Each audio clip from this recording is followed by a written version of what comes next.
One of New Zealand's biggest cities is in ruins right now. A powerful earthquake toppling buildings in Christchurch, leaving at least 65 people dead. People are trapped under collapsed buildings. They're sending messages out. Rescue crews with dogs are searching for them right now all across that city. It is the second major quake to hit Christchurch in just 5 months. This time we understand members of a U.S. delegation were there. All of them are reportedly fine. We've also learned that 9 U.S. congressmen had just left Christchurch right before the quake hit. They were in the New Zealand capital at the time. We will have much more on this terrible story when a city councillor and a survivor of the terrible quake join us later in the hour. Unbelievable to see that man lowered out of the window. Apparently office buildings were shaking, glass popping out of windows. It's just a horrific scene there. Very scary stuff, along with this story as well. But utter destruction. That's how our next guest describes the devastating earthquake that left New Zealand's second largest city in ruins. At least 65 people are dead, many more trapped in the rubble, some of which you're seeing on your screen.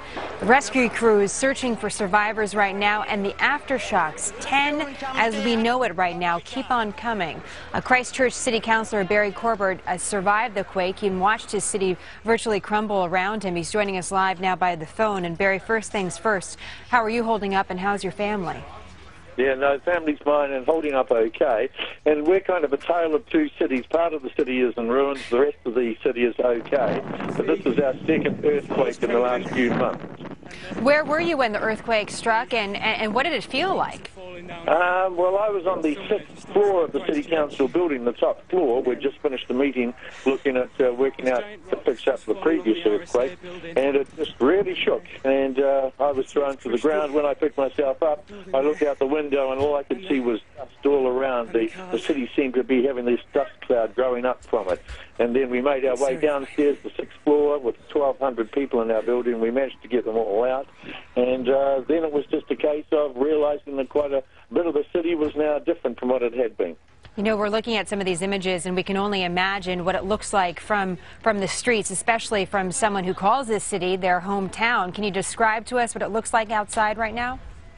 Well, at the moment, as I said, it's a tale of two cities. In the centre part of the city, there's quite a lot of devastation. But out in the suburbs, things aren't too bad, although we have this liquefaction, which is the sand that's come up through the ground in a number of areas of the city. And unfortunately, we're without water and sanitation at the moment. Half the city's got no power. But our utility companies will have that back on very quickly. You know, we mentioned that there was another powerful earthquake, stronger in magnitude, in fact, back in September. But this one's different, Barry. Any indication as to why?